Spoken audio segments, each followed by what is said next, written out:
Šeštadienis. Stoviu pas Skėčių Paryžiuje,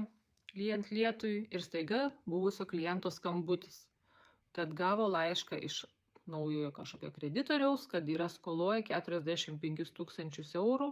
nepaisant to, kad pabaigta bankroto byla ir nurašytos didelės sumos pinigų.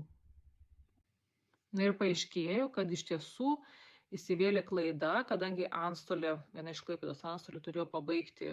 vykdomą bylą, tačiau jos nepabaigė, toliau skaičiavo palūkanas ir galiausiai prisiskaičiavo iš 20 kelių tūkstančių 45 tūkstančius, o kreditorius, kurio kreditorinis nurašytas, kažkaip sugebėjo tą kreditorinį parduoti naujajam kreditoriui.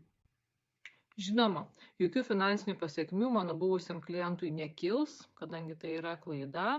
tačiau kas atpirks tą visą išgąstį, susijaudinimą ir tą stresą,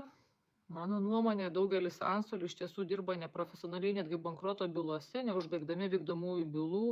negrąžindami išieškotų lėšų, kada jie tai privalo padaryti, ir man net kartais baisu pagalvoti, kas vyksta, kai absoliučiai procese nėra jokios priežiūros.